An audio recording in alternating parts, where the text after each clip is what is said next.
And Randy, good man. It's June 28th. The year's just flying by, man. It's over halfway done. Think where we were this time last year, and locked in our house, and no sports on TV, and you couldn't go anywhere, and things have really changed. They've opened up a fair amount, so that's good, and that not necessarily ties in closely with our guest, but it was the best I could do on short notice. But who locked you in your house, man? I mean, my front door wasn't locked. I could go out anytime I want. Did someone lock you in your house? I don't know. I'm a hermit crab or something. I don't know. But yeah, what a change, though. Hey, let's introduce ourselves and let's dive in with a story. We'll talk about our guest coming up on Wednesday, and then we'll have a tip. And I know the tip will be valuable because they always are. Oh, we try. Well, we try, and that's why I read books, man. If I read enough books, I can find a good tip. So, hey, I'm Teddy. My business is Burriss Consulting. We're LinkedIn strategists, trainers, and coaches, consultants. We do corporate training programs. We do one-on-one coaching. We have private mastermind groups and monthly webinars all around helping people to master using LinkedIn as a business tool.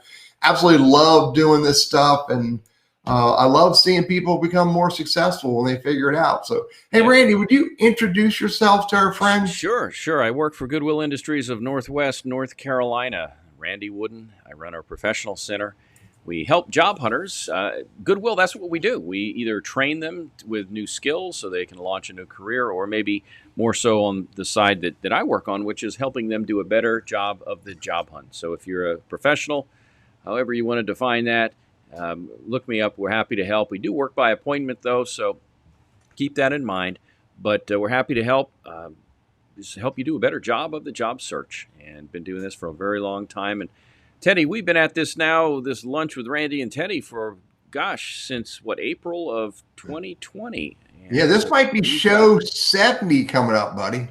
Yeah, we've really we've outkicked our coverage on this thing, I think, but we're still kicking on this. Hey, our guest is Katherine Perry. She's the executive director with Leadership Winston-Salem. But I'm going to start with a quick story. And just so we know, in kind of the backdrop here with Katherine, the topic is going to be the benefit, or we'll go with that, the benefit of engaging in the community. And not just the benefit to you personally, but to the community. And I think back to when I moved here from Ohio back in 2000. Didn't know anybody except the handful of people that I was going to be working with. That was about it. And I was in a sales job. Now, this is before 2000. This is before social media. It's before certainly LinkedIn. It's before any of the things that we might think about today. We still had the use of the fax machine and email and so forth. And frankly, you could still knock on doors and actually hope to get in to talk to somebody if that was the kind of sales role you're in. Point being that the whole electronic piece was not as strong as it is today. And I can remember being the new kid in town. If there was a meeting to be held, a club, if there was any kind of social gathering, I was there. Mm-hmm. And I probably ran into you at a bunch of them. Yeah. But if you just take a job and work your job and then go home and don't engage in the community, especially if you have a trailing spouse who doesn't get that chance to get out and work, they're going to be missing back home, folks. Yeah. If the job isn't going well, at least you have something to go to, but there's so many potential ways for this thing to go off the rails when you up and relocate to a new area. So you may want to keep in mind, get involved in the community, find ways to help. There's so many entities that would love free help. And you know what? You can join. It doesn't have to be pounding nails or giving kids coats or anything like that. I mean, you could join the Kiwanis Club or other clubs like that who do more than what I'll call the work piece, but actually it's a social event too. And the Chamber of Commerce, another good example. Well, greater Winston-Salem now, but point is, get off the bench, get involved, get in the game. You don't have to be in sales to do it. And Teddy, I know you've done a lot of networking over the years, but you weren't always that way, were you? No, so I moved down here in '97 from Maryland. I moved to North Carolina, and I just got dropped into the job. I didn't have time to do networking. I didn't even know the real value of networking in February of 1997 because I had a job to do. But around 2001, my world started to change a little bit. My role in the business started to change a little bit. I had more of a public facing role with the company. And I started really spending time. Back then, I didn't call it networking. I just went out and did stuff. But here's what I did, Randy. I joined the March of Dimes. I got on the board of directors. I joined JDRF and participated in a bunch of events for them. I went and built houses for Habitat for Humanity. I even participated in starting our own nonprofit, a group called Imagination Installations. And then I spent a lot of time actually working at Starbucks. I would, drop my computer on a desk and get myself a big, back then, I don't think they had venti coffees, they had grande, get myself a big coffee and work from Starbucks. And I never turned down an opportunity to go to a party. Never turned down an opportunity to go to a meeting. Never, go to what now I started realizing were called networking events. Chamber events, local community, business networking, international, you name it. And I started discovering that there's lots of really cool people out there. Mm-hmm. And that not only did it help me in my business and in my nonprofit work, helping the nonprofits I was a part of, but it also helped me discover new ideas that I never thought of. So, and then I went off and Randy, you know this, I wrote a book about networking for mutual benefit, because it became that important to me. So you will get trapped in Katherine, we'll talk about this in Wednesday's meeting. You can get trapped in your identity being all wrapped around your role in your job if you don't spend time meeting other people and learning new ideas and different perspectives. And that's how it worked for me. So. Yeah, and the rebuttal to some of that stuff is, well, I'm not good at networking. I'm not good at that. And you know what? I always remember this, Teddy. You've said this many times. Nobody ever died from networking. And even if you do it relatively poorly, it's really better than doing nothing. But I mean, there's so many people like you and like me and others who can give you some guidelines on how to do it effectively and derive results. I think it's also important to keep in mind that it's not just what's in it for Randy or what's in it for Teddy, but how can I benefit other people? Yeah. And to the extent that you can be that source of help for others, I think people will be much more apt to want to see you versus, oh no, this guy's coming by again. Yeah. He's going to talk for 10 minutes. All about him. I'm going to die. So maybe people have died from networking, Randy. Oh, I have a headache. It's that kind of thing. So, be the friend you want others to be, kind of thing, or whatever that quote is. So our guest, Katherine Perry, she is the executive director for Leadership Winston-Salem, right here in Winston. Now, she's not lived here all her life, and she's got a story to tell. She has moved and has lived in other cities and made it a point to grow where you're planted, basically, and to get involved. And then when she returned back to Winston, just in the last year, actually a year and a half or so, she moved into that executive director role with Leadership Winston-Salem. So the topic is going to be the value of community engagement, getting involved in the community, not just the value to me, myself, and I, which is, let's face it, I mean, I'm pretty important to myself, but more so to the community. And it helps foster, I think, a sense of belonging, a sense of identity, in that I am part of the community. And I got to tell you today, I've had a number of clients who just say, hey, you know what? People around here aren't friendly, or I just never could fit in. And I'll start to ask them, I'll say, well, what do you do to fit in? They're like, I don't know. I come home and not even the neighbors don't want to talk to me.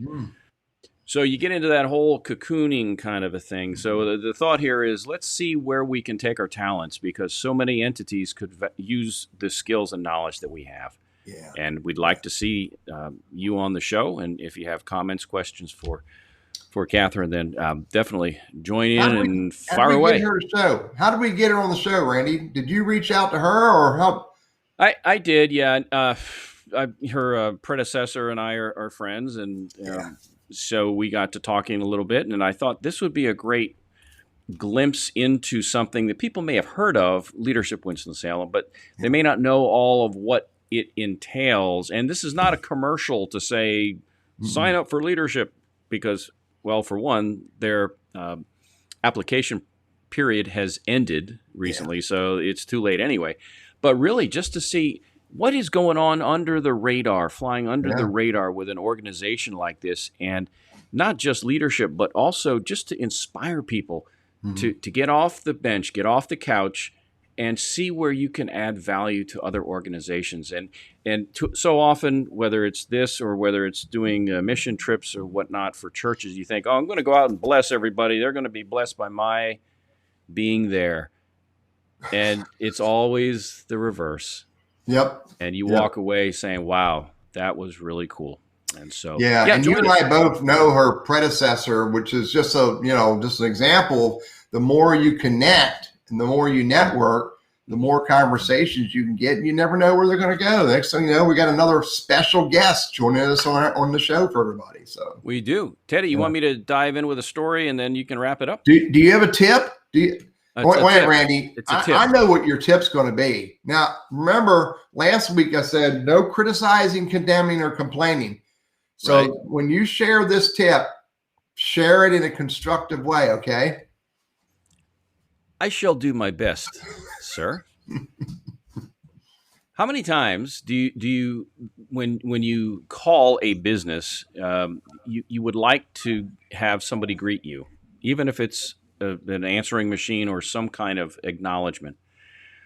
And when that doesn't happen, then you feel like, oh, wow, maybe they need to clean up their process. When it's an individual and the individual has control over their cell phone, and you call that cell phone and you get the automated response that says either this person has not set up their mailbox or the mailbox is full. Oh, Lordy. And if they're in business, especially if they're in sales, wow, what's up with that? So my encouragement is, or they're in job search. Absolutely, or in job search. I can tell you, if I have to call a client to book an appointment and I get their auto attendant, you have reached 336 blah blah blah blah. I may have misdialed, for one, because I'm not that smart, Teddy. I may have misdialed, and I don't know that I've misdialed. I don't hear the person's voice saying, hi, this is Teddy Burriss. You reached my cell phone, blah, blah, blah, whatever.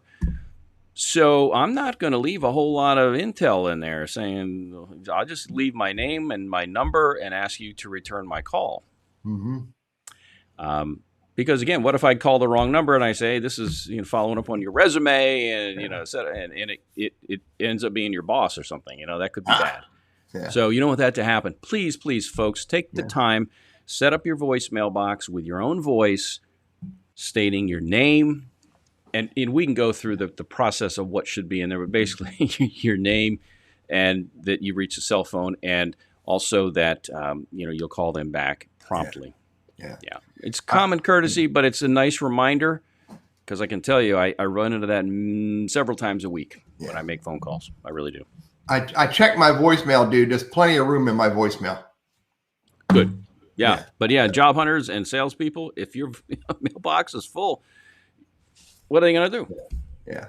And not only can't they leave a message, but it also leaves a sense that this person doesn't keep up. The attention to detail is not there. Yeah. They don't care. And that may not be the case, but create a good first impression with a good, solid greeting on your cell phone. Yeah. By the way, I did a YouTube video on how to do that a few years ago or a few months ago. So on the cell phones. Hey, in that same idea or thread, here's my little tip.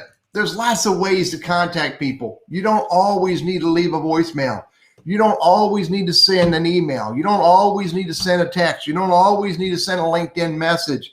There's lots of different ways you can, find the people you want to have a conversation with and connect with them in different ways. Don't rely on email to email to email to email. And they go, well, they never respond to my emails. Well, that's because they don't use email.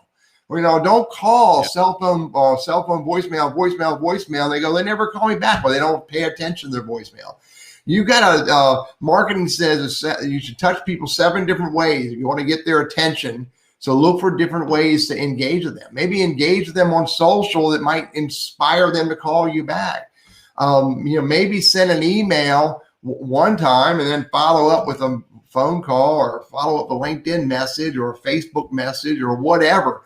Don't just pound people with one hammer. Reach out to them in lots of different ways, and you'll find the way that's the most appropriate for them. I actually have a client who does not do email. She does not do phone. She doesn't do text a whole lot, but if I send her a Twitter message, she'll respond to a Twitter message. That may not be for you, but I discovered it's for her. She's a client. I want to engage with her. I'm going to engage with her in the way she wants to engage. So that's my little tip. Engage with people different ways. And to carry that over, I know we're getting real short on time here, but carry that over to a business.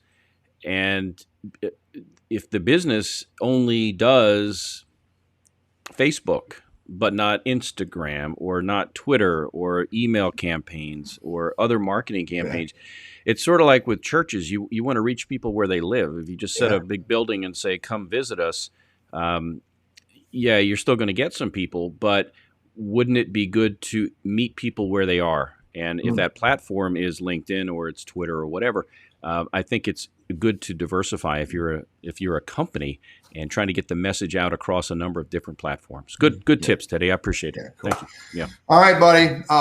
Wednesday, 11:55 a.m. Eastern Standard Time. Our special guest this week is Katherine Perry from Leadership Winston-Salem. The conversation is getting involved in your local community. Come join us, everybody, and have a good week. We'll see you then. We'll do. See you.